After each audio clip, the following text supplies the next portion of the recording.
तो दोस्तों स्वागत है आपका अपने कोचिंग चैनल दोस्तों जिसका नाम है दोस्तों यूनिक कोचिंग सेंटर। दोस्तों आप जानते हो सैटरडे में हमारी क्लास नहीं होती, लेकिन आज कुछ इम्पोर्टेंट क्वेश्चंस जो हमारे हैं, जो हमने सेडिमेंटेशन एनालिसिस किया था, पार्टिकल साइज डिस्ट्रीब्यूशन कर्व हमने पढ़ा था, तो दोस्तों उनसे रिलेटेड कुछ इम्पोर्टेंट क्वेश्चंस की वीडियो मैंने बनाई है। ये मोस्ट टॉप 32 इम्पोर्टेंट क्वेश्चन है दोस्तों, ठीक है। तो इन क्वेश्चंस को आप कर लेना। ऐसे ही नेक्स्ट हर सैटरडे और संडे में आपको कुछ इम्पोर्टेंट क्वेश्चंस की वीडियो में अपलोड करता रहूँगा, ठीक है दोस्तों। वीडियो को देखने से पहले दोस्तों हमारा चैनल सब्सक्राइब करें, ज़्यादा से ज़्यादा शेयर करें, ठीक है दोस्तों। पसंद आता है तो लाइक करें। तो दोस्तों शुरू करते हैं अपने इम्पोर्टेंट क्वेश्चंस। MCQ क्वेश्चंस हैं ये, ठीक है दोस्तों। पहला टॉपिक हमारा दोस्तों सेडिमेंटेशन एनालिसिस।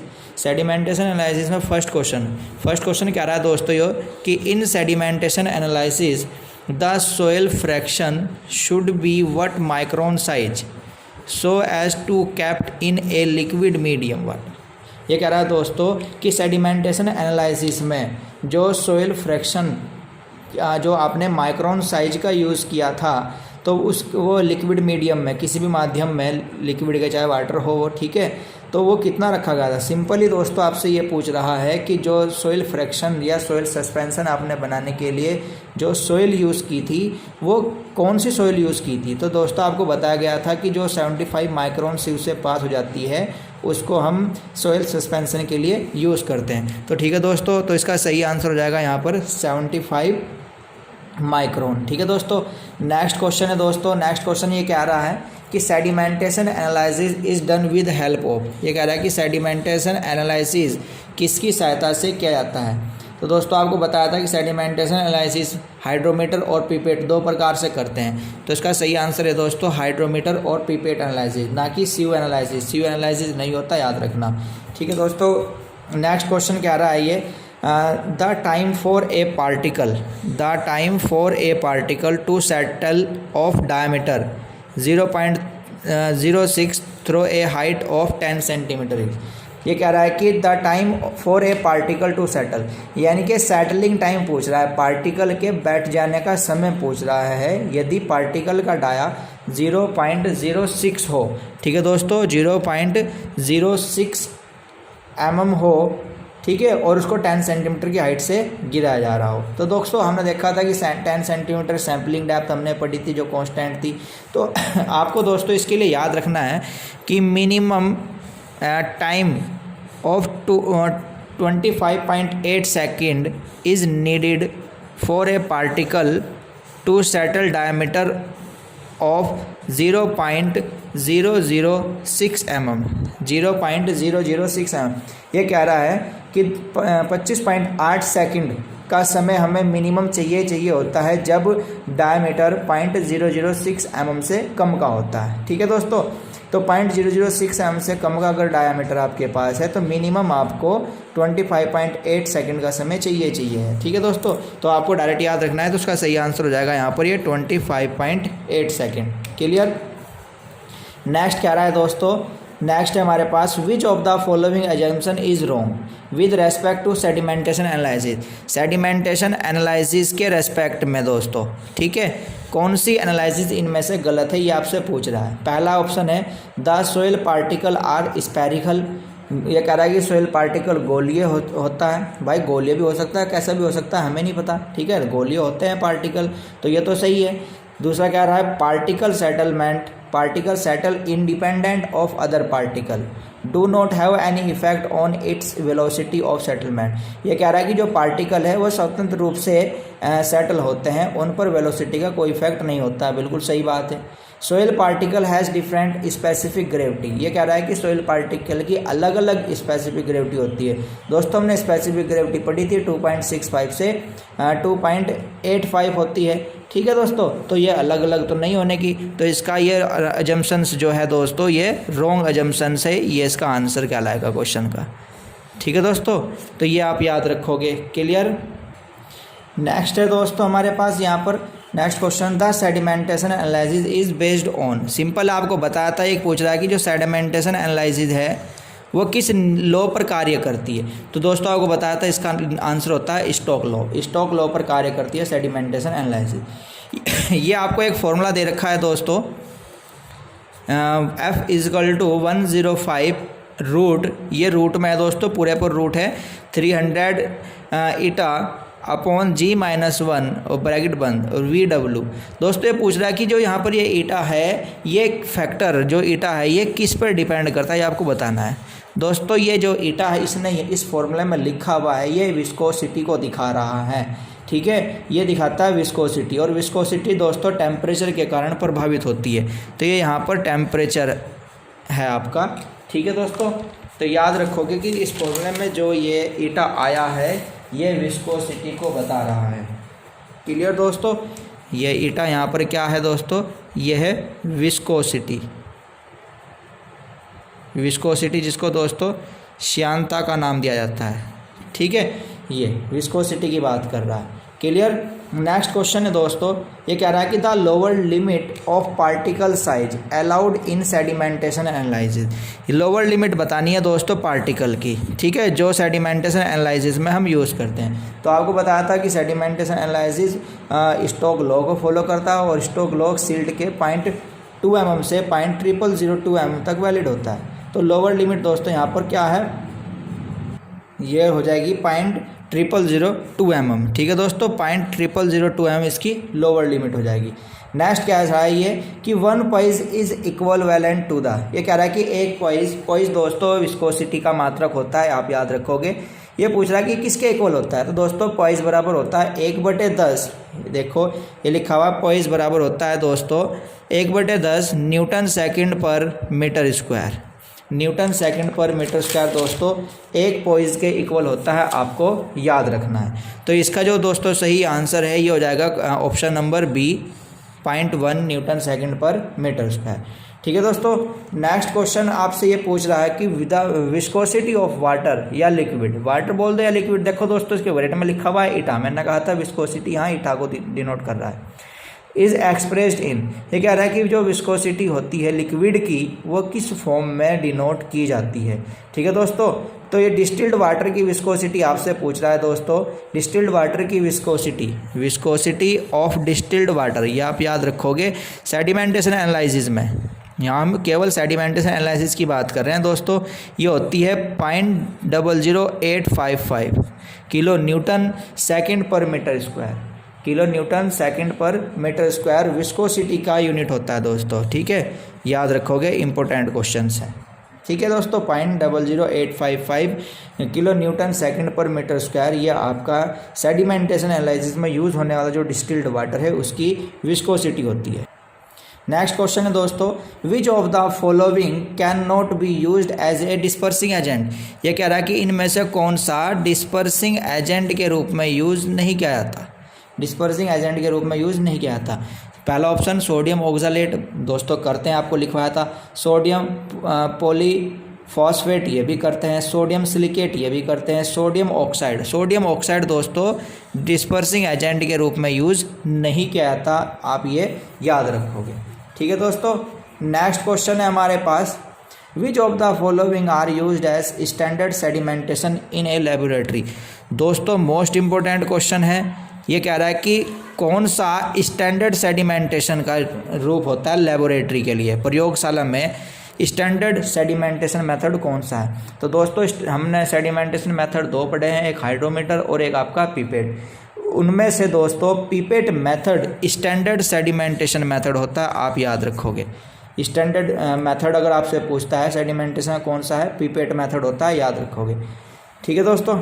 नेक्स्ट आता है हमारे पास यहाँ पर कि in pipette analysis apparatus the water outlet is present. Most important question है ये भी कि पिपेट मेथड में जो वाटर आउटलेट है जहाँ से पानी निकलता है, आउटलेट करता है पिपेट एनालिसिस में, वो किस जगह पर होता है, उस जगह का नाम बताना है दोस्तों में, ठीक है। तो दोस्तों एक टॉप क्या रहा, या बॉटम में होगा या मिडिल में होगा या स्लाइटली अबव बॉटम या बॉटम से हल्का सा ऊपर। तो दोस्तों आपको याद रखना, देखो नोट में लिखा हुआ है कि पिपेट एनालिसिस एपरेटस में वाटर आउटलेट मिडिल में प्रेजेंट होता है दोस्तों, ये याद रखोगे कि वाटर आउटलेट जो होगा पिपेट एनालिसिस में वो कहाँ होगा दोस्तों, मिडिल में प्रेजेंट होता है, ठीक है, मिडिल में प्रेजेंट होता है, आपको ये याद रखना है। नेक्स्ट क्वेश्चन, नेक्स्ट क्वेश्चन क्या रहा है दोस्तों, the recommended time interval for the drainage in pipette analysis. दोस्तों हमने पढ़ा था कि जो हम पिपेट एनालिसिस में अलग अलग समय पर डेंसिटी ऑफ सॉलिड को फाइंड कर रहे थे, सॉइल सस्पेंशन निकाल रहे थे अलग अलग समय पर, डिफरेंट टाइम ऑफ इंटरवल नाम आया था। ठीक है दोस्तों, तो वो टाइम ऑफ इंटरवल कितना कितना हम ले सकते हैं, एक स्टैंडर्ड टाइप का ही होगा, क्योंकि ज़्यादा से ज़्यादा समय तो हम लेने के नहीं, क्योंकि बहुत समय लग जाएगा।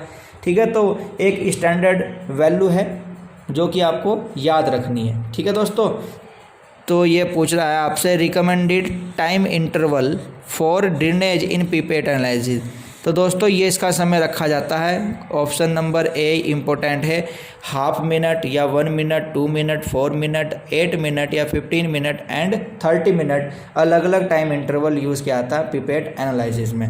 ठीक है दोस्तों बहुत इंपॉर्टेंट क्वेश्चंस हैं ये, आपको अच्छे लग रहे होंगे तो चैनल ज़्यादा से ज़्यादा दोस्तों हमारा सब्सक्राइब करें। ठीक है, ताकि आपको नेक्स्ट वीडियो और अच्छे से मिलेगी। ठीक है दोस्तों, नेक्स्ट क्वेश्चन है दोस्तों हमारा यहाँ पर डिस्पर्सिंग एजेंट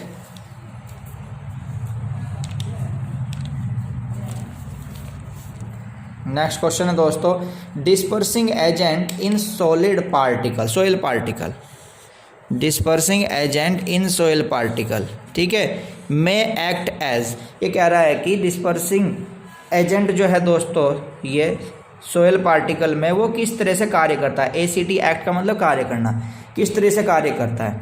तो दोस्तों डिस्पर्सिंग एजेंट का कार्य था सीमेंटिंग एजेंट की तरह कार्य करता है। ये याद रखोगे दोस्तों, डिस्पर्सिंग एजेंट एक सीमेंटिंग एजेंट की तरह कार्य करता है। इंपॉर्टेंट क्वेश्चंस है।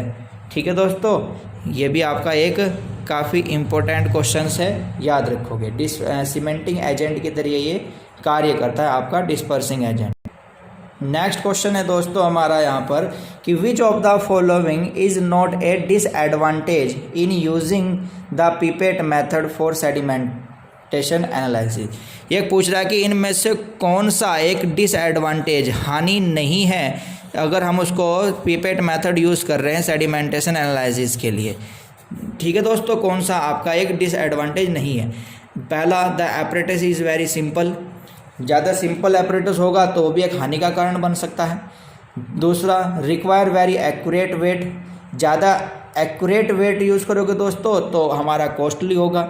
इट रिक्वायर मोर टाइम, ज़्यादा समय तक चलेगा तब भी वो हानि का कारण होगा। The method of process is simple, अगर मेथड ऑफ प्रोसेस विधि जो प्रक्रिया है वो बहुत सिंपल है तो उसके लिए वो हमारे लिए क्या हानि होगी। ठीक है दोस्तों, तो मेथड ऑफ सिंपल या प्रोसेस ऑफ सिंपल, ठीक है, प्रोसेस जो प्रक्रिया है मेथड विधि की वो बहुत ही सिंपल है तो हमारे लिए तो यह अच्छी बात है। ठीक है दोस्तों, तो ये हमारा आंसर हो जाएगा। नेक्स्ट पूछ रहा है इंपॉर्टेंट क्वेश्चन है द वॉल्यूम या capacity of boiling tube. Volume या कैपेसिटी पूछ रहा है दोस्तों बॉइलिंग ट्यूब की टेकन इन पिपेट मेथड। जो पिपेट मेथड में दोस्तों हमने एक वो सैम्पलर यूज़ कर रखा था, एक ट्यूब जो यूज़ कर रखी थी जो हमारे पास 500 ml की थी, उसका वॉल्यूम कैपेसिटी आपसे फाइंड करवाना चाह रहा है। ठीक है दोस्तों, तो पिपेट मेथड में आप जानते हो 500 ml यूज़ करते हैं। ठीक है, और जब हम हाइड्रोमीटर यूज़ कर रहे थे दोस्तों उसमें ये 1000 ml यूज़ करते हैं। ठीक है, नेक्स्ट क्वेश्चन है दोस्तों हमारा यहाँ पर the sodium hexametaphosphate used in soil suspension. जो दोस्तों सोडियम हेक्सामेटाफॉस्फेट सॉइल सस्पेंशन में हम यूज़ कर रहे थे उसे किस नाम से जाना जाता है, ये आपसे पूछ रहा है। तो इम्पोर्टेंट क्वेश्चन है दोस्तों, ये सोडियम हेक्सामेटाफॉस्फेट का भी नाम आपसे पूछ रहा है। ठीक है, तो इम्पोर्टेंट क्वेश्चन है, उसको दोस्तों कैल्गन कहा जाता है।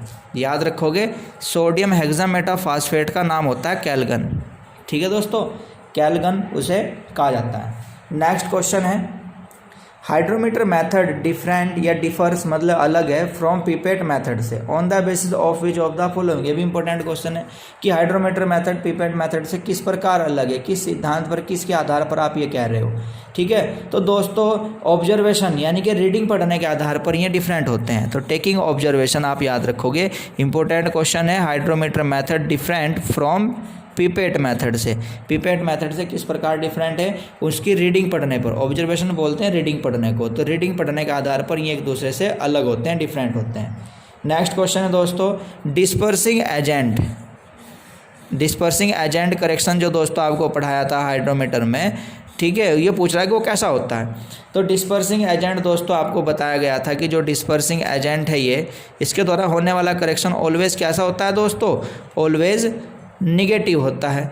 ठीक है, तो इसका सही आंसर क्या हो जाएगा दोस्तों, हमारा आंसर हो जाएगा निगेटिव। हमने ये 3 प्रकार के करेक्शन यहाँ पर पढ़े थे दोस्तों, 3 प्रकार के करेक्शन थे हमारे ये। एक आपका दोस्तों ये डिस्पर्सिंग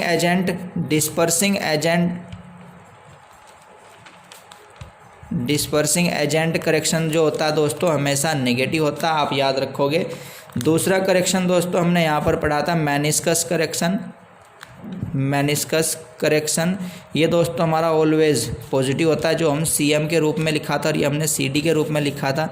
और तीसरा दोस्तों हमने पढ़ा था टेम्परेचर करेक्शन दोस्तों हमारा पॉजिटिव भी होता है और नेगेटिव भी होता है, इसको हमने CT के रूप में शो किया था। ठीक है दोस्तों, तो ये 3 प्रकार के करेक्शन थे, आपको याद रखने हैं। तो नेक्स्ट क्वेश्चन पे चलते हैं। हमारा नेक्स्ट क्वेश्चन है, ये पूछ रहा है विच of the following is the correct hydrometer reading equation. ये पूछ रहा है कि करेक्ट हाइड्रोमीटर रीडिंग इक्वेशन इनमें से कौन सी है। ठीक है, आपको मैंने बताया था कि करेक्शन अप्लाई करने के बाद RH डैश, जो इसमें सब में RH डैश लिखा हुआ है दोस्तों, ये RH डैश यहाँ पर है आपका ऑब्जर्व्ड वैल्यू। ठीक है, और जो ये R के इक्वल लिखा हुआ है दोस्तों, ये आपकी है करेक्ट वैल्यू। ठीक है, तो आपको बताया था, अभी 3 बताए मैंने आपको, अभी आपको ये 3 बताए हैं यहाँ पर कि जो हम R निकाल रहे थे, जिसे हमने RH मान रखा था, यहाँ ऑप्शन में R दिया हुआ है। ठीक है, तो ये RH जो हम फाइंड करते हैं दोस्तों, ये ऑब्जर्व्ड वैल्यू के ऊपर फाइंड करते हैं। जो हमारे पास ये ऑब्जर्व्ड वैल्यू है, ये RH हम निकाल रहे हैं और RH डैश हमने उठा रखा था, जो ऑब्जर्व्ड है, मतलब जो हमारा सही नहीं है, सही हमारा ये है। तो इस पर हमने 3 करेक्शन लगाए थे। पहला करेक्शन हमारा था जो दोस्तों मेनिस्कस करेक्शन, जो कि ऑलवेज पॉजिटिव होता है, तो हमने इसको जोड़ दिया था। तीसरा हमारे पास करेक्शन था दोस्तों टेम्परेचर करेक्शन, जो कि दोनों होता है, प्लस भी होगा और माइनस भी होगा, तो उसे हमने प्लस माइनस के रूप में लिख दिया। और फिर हमारे पास एक करेक्शन और था लास्ट, डिस्पर्सिंग, जो हमारा ऑलवेज नेगेटिव होता है, तो उसको हमने ऐसे लिख दिया था। तो दोस्तों ये इक्वेशन हमारी बनती है। ठीक है, तो आप देख सकते हो कि यहाँ पर इस इक्वेशन का कौन सा मैच हो रहा है दोस्तों, तो पहला ही मैच हो रहा है दोस्तों। ठीक है, तो ये पहली जो इक्वेशन हो जाएगी आपकी, ये इसका ट्रू आंसर हो जाएगा। क्लियर दोस्तों, तो याद रखोगे पहली इक्वेशन इसका एक ट्रू आंसर है हाइड्रोमीटर एनालिसिस का। ठीक है दोस्तों, नेक्स्ट क्वेश्चन पर चलते हैं। नेक्स्ट क्वेश्चन ये कह रहा है कि the visibility of soil suspension in hydrometer method is, soil suspension की विजिबिलिटी बतानी है हाइड्रोमीटर मेथड में कैसी है। ठीक है, हाइड्रोमीटर मेथड में भाई जब आप सोयल वाटर के साथ मिला देते हो तो वो गंदलापन आ जाता है, तो विजिबिलिटी तो रहेगी नहीं। ठीक है, यानी कि हमें विजिबिलिटी दिखाई नहीं दे रहा, हम उसको आर पार नहीं देख सकते। तो आर पार नहीं देख सकते दोस्तों, तो उसका नाम होता है अपाक, यानी कि अपारदर्शक। ठीक है दोस्तों, याद रखोगे अपारदर्शक। उस केस में डेंसिटी तो ज़्यादा हाई जाती है, देखो लिखा हुआ है density of soil suspension high and visibility will be opaque, यानी कि अपारदर्शक। डेंसिटी काफ़ी ज़्यादा हो जाएगी, जब सोयल वाटर के साथ घुल जाएगी तो डेंसिटी ज़्यादा हो जाएगी, लेकिन विजिबिलिटी उसकी कम हो जाएगी। ठीक है, तो ये आप याद रखोगे। नेक्स्ट क्वेश्चन है the volume of suspension taken hydrometer test. Hydrometer test में हम वॉल्यूम कितना ले रहे थे सोयल सस्पेंशन का, तो आपको दोस्तों बताया था इसमें 1000 ml।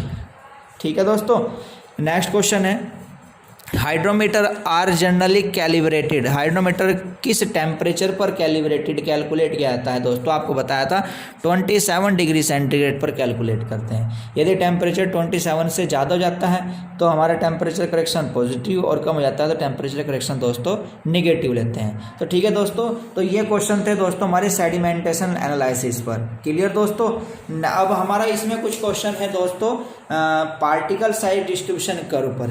ठीक है दोस्तों, तो कुछ इंपॉर्टेंट क्वेश्चन मैंने आपको सेडिमेंटेशन के बता दिए हैं, बाकी आपको नोट्स पढ़ने से सारे नोट्स में मिल जाएंगे। ठीक है दोस्तों, तो जो ये वीडियो देख रहा है, जो जिसने इस पहली वीडियो ना देखी हो दोस्तों, वो इससे पहले पहली वीडियो देख लें, पहले नोट्स सेडिमेंटेशन एनालिसिस को पढ़ लें, ताकि ये टॉपिक आपकी अच्छी तरीके से समझ में आए। ठीक है दोस्तों, उम्मीद है ये आपका हिंदी इंग्लिश दोनों में मिक्स है, आपके नोट्स सभी बच्चों का इजीली में समझ में आएंगे। क्लियर दोस्तों, तो नेक्स्ट देखते हैं दोस्तों पार्टिकल साइज डिस्ट्रीब्यूशन कर्व पर कुछ क्वेश्चन है। पार्टिकल साइज डिस्ट्रीब्यूशन कर्व दोस्तों मैं आपको पढ़ा चुका हूँ, जिसमें हमने C U coefficient of curvature, coefficient of uniformity के बारे में पढ़ा था। ठीक है दोस्तों, तो ये क्वेश्चन सोल्व करने से पहले दोस्तों आपको इसके पहले लेक्चर आपको देखने पड़ेंगे। ठीक है दोस्तों, पहला क्वेश्चन है इसमें, ए सोयल सैंपल में बी वेल ग्रेडेड इफ़, ये कह रहा है कि एक सोयल सैंपल वेल ग्रेडेड कब होता है। ठीक है दोस्तों, तो वेल ग्रेडेड दोस्तों तब होगा जब उसमें सभी साइज के पार्टिकल अच्छी तरीके से रिप्रेजेंट हो। ठीक है, तो good representation of particle of all size. ठीक है दोस्तों, सभी साइज के पार्टिकल अच्छा रिप्रेजेंटेशन दे रहे हों तो उसको हम कहेंगे वेल ग्रेडेड। ठीक है दोस्तों, नेक्स्ट है, for course grand soil particle size D10 को समटाइम्स हम क्या कहते हैं, ये कह रहा है कि मोटे ग्रेन वाली सोयल के लिए D10 को कुछ समय कहा जाता है। दोस्तों मैंने आपको लिखवाया था इफेक्टिव साइज बोलते हैं, तो सिंपल है इफेक्टिव साइज बोल दो या इफेक्टिव डाया बोल सकते हैं। ठीक है दोस्तों, नेक्स्ट है दोस्तों यहाँ पर ये कह रहा है कि the curve situated at right side of the particle size, ये कह रहा है कि the curve situated at right side of particle size distribution curve के राइट साइड में जो कर्व सिचुएट किया जाता है, बनाया जाता है दोस्तों, वो किस प्रकार की सोइल के लिए बनाते हैं ये आपसे पूछ रहा है। तो दोस्तों अगर राइट साइड की बात करता है, पार्टिकल साइज को राइट साइड में बनाता है तो उसको दोस्तों हम कोर्स ग्रेन सोइल के लिए बनाते हैं, याद रखोगे आप, कोर्स ग्रेन सोइल के लिए बनाते हैं अगर राइट साइड की बात करता है। और यदि लेफ्ट साइड की बात करें दोस्तों, लेफ्ट साइड हमेशा शो करेगा फाइन ग्रेन सोइल को। ठीक है दोस्तों, लेफ्ट साइड फाइन के लिए और राइट साइड दोस्तों कोर्स के लिए। क्लियर, याद रखना पार्टिकल साइज डिस्ट्रीब्यूशन करो, इंपॉर्टेंट क्वेश्चन है। नेक्स्ट क्वेश्चन है दोस्तों हमारा यहाँ पर, नेक्स्ट क्वेश्चन है what is the time of settlement. दोस्तों जो भी पीछे नाम आया था टाइम ऑफ सेटलमेंट, ये आपसे पूछ रहा है। ठीक है, कि जो किस दर से पार्टिकल बैठते हैं ऑफ कोर्स पार्टिकल, ये कह रहा है कि मोटे कणों का टाइम सेटलमेंट बताइए क्या होगा एक सोइल सैंपल के, यदि उनका डाया आपको दे रखा है दोस्तों 0.5 है। ठीक है, और ये आपको एक इक्वेशन सी दे रखी है V = 0.905 d का square and height of water tank, और जिस टैंक के अंदर वो भर रखे हैं सेटल हो रहे हैं उनकी हाइट दे रखी है दोस्तों 5 मीटर। तो दोस्तों सिंपल क्वेश्चन है, जो यहाँ पे इस क्वेश्चन में आपको ये D दिखाई दे रहा है इस इक्वेशन में, ये D यहाँ पे डाया है पार्टिकल का जो कि आपको 0.5 दे रखा है, तो 0.5 को आप D के पास रखो। देखो इसका सॉल्यूशन देखना, ये हमारी इक्वेशन है जो क्वेश्चन में हमें दी है, हमने क्या काम करा, वो D के पास हमने क्या रख दिया दोस्तों, ये 0.5 की वैल्यू रखी, इसको हमने सोल्व करा, हमारे पास V आ गया। ठीक है दोस्तों, ये V निकाला क्यों, ये इसलिए निकाला दोस्तों क्योंकि जो टाइम सेटलमेंट होता है वो यही तो दिखेगा ना कि किस वेलोसिटी से कितनी गहराई तक बैठ गया, किस वेलोसिटी से कितनी गहराई तक चला गया, उसी को क्या कहेंगे दोस्तों, टाइम सेटलमेंट कहेंगे। तो टाइम सेटलमेंट का ये एक फॉर्मूला आप याद रखोगे, कितनी वेलोसिटी से कितनी गहराई तक बैठ चुका है। तो दोस्तों वेलोसिटी आप यहाँ से निकाल चुके हो और हाइट उसने दे रखी है 5। ठीक है, दोनों को हमने फॉर्मूले में रखा और हमारा ये आंसर आ गया यहाँ पर। क्लियर दोस्तों, तो ये फॉर्मूला आप ये क्वेश्चन अच्छी तरह से याद रखोगे। नेक्स्ट क्वेश्चन है दोस्तों हमारे पास, ये कह रहा है एक curve with A flat portion, एक कर्व है आपके फ्लैट पोर्शन के साथ, समतल पोर्शन के साथ आपके पास एक कर्व है in a particle size distribution curve, वो जो है ये कर्व आपका, ये है आपका curve particle size distribution curve में। तो ये क्या रिप्रेजेंट करता है, क्या दिखाता है, क्या शो करता है, ये आपको बताना है। दोबारा सुनोगे, एक curve with A flat portion, एक फ्लैट पोर्शन के साथ एक कर्व है, किसमें, पार्टिकल साइज डिस्ट्रीब्यूशन कर्व में। तो ये क्या रिप्रेजेंट करता है, फ्लैट जा रहा है ना दोस्तों, तो उस केस में याद रखना कि जो आंतरिक साइज के पार्टिकल है वे मिसिंग है। ठीक है, intermediate size particle are missing, ये याद रखोगे, intermediate size particle are missing. ठीक है, ये रिप्रेजेंट करता है। नेक्स्ट है दोस्तों हमारे पास फिर कुछ इसी टाइप का क्वेश्चन है हमारे पास एक, ये कह रहा है टाइम सेटलमेंट ही आपको बताना है यहाँ पर भी। ठीक है दोस्तों, यहाँ पर भी आपको टाइम सेटलमेंट बताना है, ये फाइनेस्ट पार्टिकल का, फाइन पार्टिकल का बताना है। ठीक है, उस क्वेश्चन में कोर्स पार्टिकल की बात कर रहा था। तो आपको इसमें दोस्तों लगने वाला जो समय है ये आपको दे रखा है 15 घंटे 20 minute 49 second. Calculate the height of water tank, इसमें हाइट पूछ रहा है दोस्तों, वहाँ पर हमारा टाइम सेटलमेंट पूछ रहा था। टाइम सेटलमेंट यहाँ पर गिवन है, ठीक है। ये आपको पूछ रहा है कि वाटर टैंक की हाइट बताइए यदि डाया इतना हो, इफ़ डाया इजकल 0.01 mm, ठीक है। और v इजकल टू आपको दे रखा है इस बार इक्वेशन वही 0.905 डाया का स्क्वायर। तो सेम ऐसे ही करेंगे दोस्तों। आप हमारे पास टाइम सेटलमेंट का फॉर्मूला ये होता है, ठीक है। ये टाइम सेटलमेंट है, इसके लिए हमें टाइम चाहिए होगा, h हमें निकालना है तो v चाहिए होगा। टाइम दे रखा है दोस्तों, h हम निकाल सकते हैं क्योंकि इस इक्वेशन को हम यूज़ करके यहाँ से हमारे पास v आ जाएगा दोस्तों। ये वैल्यू हम यहाँ रखेंगे और हमारा ये v की वैल्यू आ जाएगी मीटर पर सेकंड में, ठीक है दोस्तों।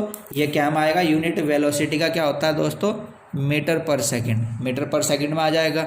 इसके बाद अब टाइम जो आपको ये दे रखा था, इस टाइम को आपने कन्वर्ट कर लिया सेकंड में, ये सेकंड में हमने इसको बदल दिया और वैल्यू यहाँ पे रखी, तो दोस्तों हमारे पास ये h की वैल्यू आ गई। तो यानी कि फर्स्ट ऑप्शन इसका आपका सही ऑप्शन है, ठीक है। नेक्स्ट है shape of particle size curve is represent. ये कह रहा है कि जो पार्टिकल की शेप है उसको कौन सा कर्व प्रदर्शित करता है। एक आपको जानते हो कि शेप दिखाने के लिए दोस्तों हमारे पास कोफिशिएंट ऑफ कर्वेचर है और पार्टिकल की रेंज दिखाने के लिए हमारे पास यूनिफॉर्मिटी कोफिशिएंट है। तो दोस्तों इसका जो सही आंसर है कोफिशिएंट ऑफ कर्वेचर है। आप ये याद रखोगे, कोफिशिएंट ऑफ कर्वेचर जिसको हमने CC से डिनोट किया था। ये आपका शेप, पार्टिकल की शेप बताता है और ये आपका दोस्तों पार्टिकल की रेंज बताता है, पार्टिकल रेंज साइज, पार्टिकल का जो साइज है उसकी रेंज बताएगा दोस्तों आपका। ये क्लियर, इंपॉर्टेंट है, याद रखोगे, ठीक है दोस्तों। न्यूमेरिकल मैं इससे पिछले लेक्चरों में आपको ये करा चुका हूँ, इसके कुछ न्यूमेरिकल तो आज 1-2 क्वेश्चन था जो मैंने इसमें डाल दिया था। नेक्स्ट क्वेश्चन दोस्तों, ए particle size distribution curve give us an idea about. ये कह रहा है कि जो पार्टिकल साइज डिस्ट्रीब्यूशन कर्व हम बनाते हैं वो हमें किसके बारे में आइडिया देता है दोस्तों। तो दोस्तों हमें वो आइडिया देता है टाइप ऑफ सोइल के बारे में, किस प्रकार की सोइल है दोस्तों उसके बारे में हमें वो आइडिया देता है। याद रखोगे, टाइप ऑफ सोइल के बारे में हमको वो बताता है, कौन, पार्टिकल साइज डिस्ट्रीब्यूशन कर्व। तो नेक्स्ट क्वेश्चन है दोस्तों, stoke law states that velocity at which grain settle. ये कह रहा है कि स्टोक लॉ बताता है कि वेलोसिटी वह वेलोसिटी जिस पर ग्रेन सेटल होते हैं, बैठते हैं, आउट ऑफ सस्पेंशन में से, ठीक है दोस्तों। तो the other factor remaining constant, और अन्य फैक्टर जो होते हैं वो कांस्टेंट रहते हैं। तो इज डिपेंडेंट अपॉन, ये पूछ रहा है कि जो वेलोसिटी है किस पर डिपेंड करता है। तो दोस्तों शेप पर भी डिपेंड करेगा, ठीक है, क्या शेप है पार्टिकल उन पर डिपेंड करेगा, साइज पर डिपेंड करेगा और दोस्तों उसके वेट पर भी डिपेंड करेगा, पार्टिकल के वेट पर भी डिपेंड करेगा। क्लियर दोस्तों। तो आज के लिए दोस्तों हमारे ये 32 क्वेश्चंस थे, मोस्ट इंपोर्टेंट क्वेश्चन थे, ठीक है, जो कि आपको याद रखने हैं। कल आपको नेक्स्ट एक 30 के करीब ही नेक्स्ट इंपॉर्टेंट मोस्ट क्वेश्चंस मैं आपको देने वाला हूं, कल की वीडियो भी, ठीक है दोस्तों। तो आज के लिए धन्यवाद, थैंक यू। चैनल आप सभी से रिक्वेस्ट है, चैनल ज़्यादा से ज़्यादा दोस्तों सब्सक्राइब करें, ठीक है दोस्तों। ज़्यादा से ज़्यादा यूनिक कोचिंग से जुड़ने की कृपया करें, ठीक है दोस्तों। धन्यवाद, मिलते हैं कल नेक्स्ट वीडियो के साथ।